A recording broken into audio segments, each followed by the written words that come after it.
हाय नमस्कार, मी सुनीता. सगळ्या माझ्या गोडताईंचं मैत्रिणींचं आपल्या पुन्हा एका नवीन व्हिडिओमध्ये अगदी मनापासून स्वागत करते. सर्वांना श्री स्वामी समर्थ. तुमचा सगळ्यांचा आजचा दिवस खूप छान, मस्त, आनंदाचा आणि आरोग्यदायीचा अशी स्वामींच्या चरणी प्रार्थना करते आणि आजच्या व्हिडिओला सुरुवात करते.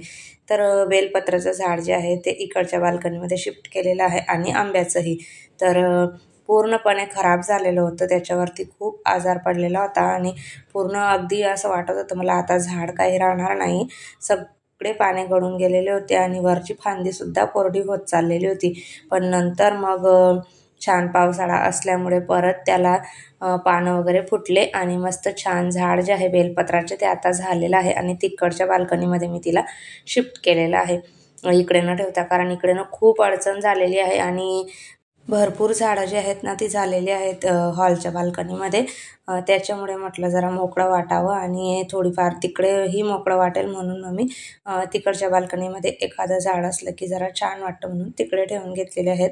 रविवारचा दिवस आहे. व्हिडिओला छान अशी निवांत जी सुरुवात आहे ती झालेली होती, कारण आपण उठून आपलं तर आवरून वगैरे घेतो. देवपूजा जे काही बेसिक कामं आहेत ती आवरून होतात, पण मुलं मात्र उठायला मागत नाही. त्यांना जो आहे थोडाफार उशीर लागतो रविवार म्हटला म्हणजे, कारण इतर दिवशी त्यांनाही 5:30 पावणे 6पर्यंत उठावंच लागतं. सकाळी रोजची तीच आपली घाई गडबड असते. मग एखादा दिवस रविवारचाच त्यांना जरा निवांत असा भेटत असतो. रविवारी कधी कधी सिद्धीचा क्लासही असतो, पण आता सध्या ह्या संडेला तिला सुट्टी होती. मग निवांत अशा सगळ्यांची सुरुवात. परत केस वगैरे धुणं, कारण आठवड्यातून एकच दिवस भेटतो सकाळचा निवांत, तर मग त्याच दिवशी केस वगैरे धुवायला वेळ भेटतो. इतर दिवशी आणि आता थंडी तर आहेच, त्याच्यामुळे सकाळी नकोच वाटतं आणि खूप घाई होऊन जाते. त्यामुळे मग संडेचाच दिवस आहे हे सगळं आवरून घेण्यासाठी.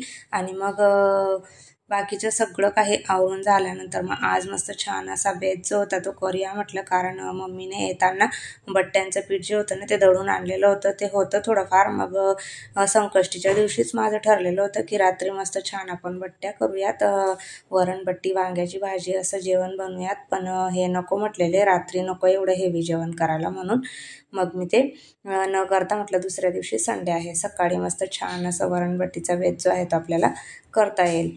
तर मग मी इथे अगोदर सुरुवातीला ना बाकीची कामं आवरत डाळ वगैरे लावून दिलेली होती. डाळ झाली माझी, भाजी झाली आहे. आता फक्त बट्टी करायची आहे आणि भात लावायचा आहे. तर बट्ट्यांचं कणिक मळताना त्याच्यामध्ये ओवा, बडीशेप वगैरे, मीठ, थोडाफार आपला खाण्याचा सोडा वगैरे घातलेला आहे आणि थोडं तेल घालून मस्त छान कणिक जी होती ती मळून घेतलेली होती. थोडी घट्टच मळलेली होती मी. आणि मग त्याची अशा पद्धतीने मोठी अशी चपाती लाटून घेतली आणि त्याला तेल लावलेलं आहे आणि रोल करून घेतलेला आहे. आणि त्याच्या अशा पद्धतीने मग छोटे गोळे करून त्यांना व्यवस्थित असं बंद करून घ्यायचं, जेणेकरून जे पूड आहेत ना आपले बट्टीचे ते वाफवताना अलग अलग होणार नाही. अशा पद्धतीने त्यांचे जे पूड आहेत ते सगळे बंद करून घेणार आहे. तर आमच्या इकडचं फेमस जेवण आहे, बऱ्याच वेळेला तुम्हाला दाखवलं आहे, त्यामुळे इतकं काही डिटेलमध्ये आजचा स्वयंपाक तुम्हाला दाखवत नाही आहे. सगळं मग शॉर्टकट जे होतं ते घेतलेलं होतं. म्हटलं बऱ्याच वेळेला शेअर केलेलं आहे तुमच्यासोबत, परत एखाद्या वेळेस कधीतरी करता येईल, ज्या वेळेस बनवेल तेव्हा. तर उपवास सोडण्यासाठी तर हा उत्तम बेत आहे, किंवा एखाद्या वेळेस संडे स्पेशल आपल्याला काही करायचं आहे म्हटल्यावर मग वरणबट्टी तर छानच आहे. याच्यासोबत वांग्याची भाजी ही फेमस आहे, किंवा मिरच्यांची भाजी आपण बनवू शकतो. तर मग मी वांगे बनवलेले होते इथं आणि आता वाफवण्यासाठी बट्ट्या ज्या आहेत त्या ठेवून देत आहे. एका साईडला ना माझी वांग्याची भाजी तयार झालेली होती, ती मी थोडी घोटून घेतलेली होती आणि तशीच ठेवली होती कुकरमध्ये, जोपर्यंत बट्ट्या करून घेतल्या. आता म्हटलं हिला एका बाउलमध्ये काढून घेते, कारण त्या कुकरमध्ये मला परत भात लावायचा होता. मग काढून घेत आहे साईडला. तर वांग्याची भाजी तुम्ही बघू शकतात, मस्त छान घोटलेल्या वांग्यांची भाजी आहे, पूर्णपणे घोटून घेतलेलं आहे. ही भाजी नुसती भातासोबतही खाल्ली ना तरीसुद्धा छान लागते आणि वरणबट्टीसोबत तर मस्तच लागते. बट्ट्या छान वाफवून झालेल्या होत्या, त्यांना अशा पद्धतीने मधोमध कट करून घेतल्या आणि मस्त छान अशा बट्ट्या आता इथे तळून घेणार आहे. तर ह्या दोघींना ना मस्त क्रिस्पी ज्या बट्ट्या तळलेल्या असतात ना अशा कडक, तशा आवडतात. आमच्या इकडे खानदेशामध्ये तुम्ही जर लग्नाला जाणार असाल तर तुम्हाला हाच बेत दिसेल. आता बरेचसे लग्न आहेत. तुम्हाला पुढच्या व्हिडिओमध्ये मी आमच्याकडे कशा पद्धतीने लग्न वगैरे असतात ते शेअर करेलच आणि तुम्हाला व्हिडिओमध्ये दाखवेलच की आमच्या इकडची पद्धत कशी आहे तर किंवा जेवणाचा वगैरे बेत कसा असतो. तर आमच्या इकडे लग्नामध्ये डाळ भात बट्टी हेच जे जेवण आहे ना ते असतं. आता सेम याच पद्धतीने बाकीच्या ज्या बट्ट्या आहेत ना त्याही मी इथे तळून घेणार आहे किंवा पाहुणे वगैरे आले तरीही वरणबट्टी मस्त छान जेवण जे आहे ते आमच्या इकडे अशाच पद्धतीने बनवलं जातं. आणि रविवारच्या दिवसाचं कौतुक म्हणायला गेलं तर काही कमी नसतं सिटीमधल्या लोकांसाठी. गावाकडे तर आम्ही राहत होतो त्यावेळेस तर रविवार म्हटलं म्हणजे रविवार असो किंवा सोमवार असो त्याचं काहीच महत्त्व नसायचं. फक्त सुट्टी असली एवढंच ठीक आहे. पण शहरामध्ये मात्र संडेचं कौतुक जे आहे ते जरा जास्त असतं की संडे आहे बाबा, निवांत आहे, सुट्टी आहे आणि शेवटी परत जेवणाचंही जरा स्पेशल काहीतरी झालं पाहिजे असं. दुपारचं मस्त छान जेवण वगैरे झालं, आराम वगैरे केला, बाकीचे घरातली कामं आवरून घेतली आणि संध्याकाळच्या वेळेला मात्र आमच्या वेदू मॅडमने मस्त इथे छान असा चहा ठेवलेला होता. मी काही ठेवला नाही, तिच्या पप्पांनीच तिला सांगितलेलं होतं की वेदू मस्त चहा ठेव असं. तर तिने मग इथे चहा ठेवलेला होता. मग आम्ही चहा घेतला. तिला ना अशी कामं आहेत ना करायला खूप आवडतं. जर सांगितलं ना मग ती आवडीने करते. तर चहा सांगितलेला होता तिला करायला. अच्छा तिच्या हाताचा मस्त छान चहा घेतला. चला संध्याकाळचं टायमिंग आहे ताईंनो. आता बाहेर जाते, थोडा राऊंड मारते. दिवसभर घरातच होतो, थोडा वेळ म्हटलं येतो आता बाहेर जाऊन. तर देवपूजा करून झालेली आहे. आता येते थोडा राऊंड मारून. स्वयंपाकाचा जास्त काही तामझाम नाही आहे. दुपारी वरणबट्टी वगैरे खाल्लेली त्याच्यामुळे इतकं काही जास्त जेवण वगैरे करायचं नाही आहे. तर येते आता जाऊन बाहेरून. चला, चाबी घेतली का तुम्ही? हां चल देऊ का एक चालू? कुठली चाबी आहे याच्यात?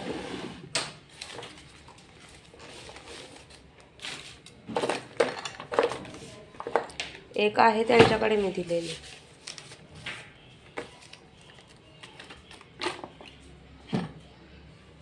तर संध्याकाळी मस्त छान 6:30ला आम्ही घराच्या बाहेर निघालो होतो. दिवाबत्ती वगैरे करूनच मी घराच्या बाहेर निघाली होती कारण उशीर होईल म्हटलं येताना. तर मग देवपूजा माझी संध्याकाळची झालेली होती. लवकर अंधार होता आता जरा, त्याच्यामुळे अंधार वाटत आहे. राऊंड वगैरे मारला बाहेर आणि संध्याकाळी वातावरण खूप फ्रेश वाटतं आणि बरीच लोकं येतात. आपल्याला घरात राहून वाटत नाही की बाहेर इतकी सारी लोकं जी आहेत ती फिरायला येत असेल, पण बाहेर खूप लोकं बाहेर राऊंड मारायला येतात आणि वातावरणही खूप छान वाटतं. आणि बाहेर मग आलेली होती तर मग ही जी झाडं वगैरे आहेत ती मला दिसली आणि मग घ्यावंसं वाटत होतं की 2-4 झाडं जी आहेत ते घेऊया बाल्कनीमध्ये. मस्त छान वाटेल तुम्हालाही आणि मलाही व्हिडिओमध्ये बघायलाही छान वाटतात फुलं. तर आता सध्या आपल्या झाडांना तर फुलं नाही आहेत, पण यांच्या झाडांना इतकी फुलं कशी येतात काय माहिती.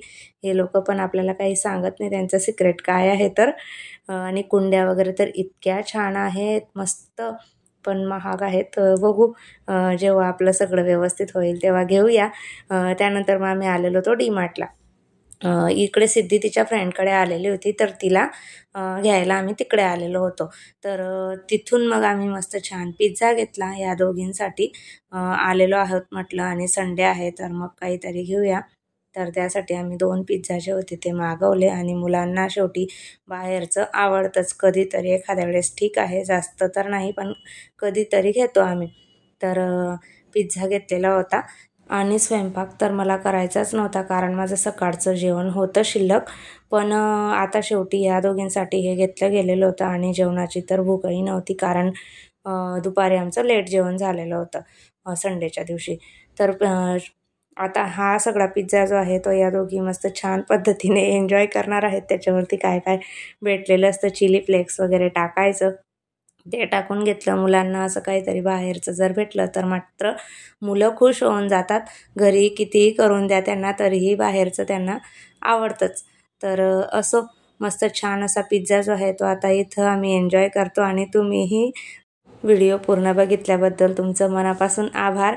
आणि चला मग मी व्हिडिओचा इथंच एंड करते. ताईंनो व्हिडिओ कसा वाटला तर कमेंट करून नक्की सांगा. सोबतच नेहमीप्रमाणे तुम्हाला व्हिडिओ आवडला असेल तर व्हिडिओला लाईक करा, शेअर करा, कमेंट करा.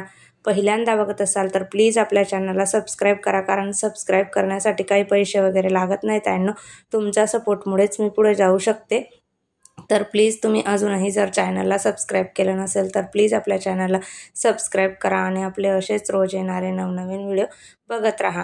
भेटूया पुन्हा नवीन व्हिडिओसह. तोपर्यंत सर्वांना बाय आणि सर्वांना श्री स्वामी समर्थ.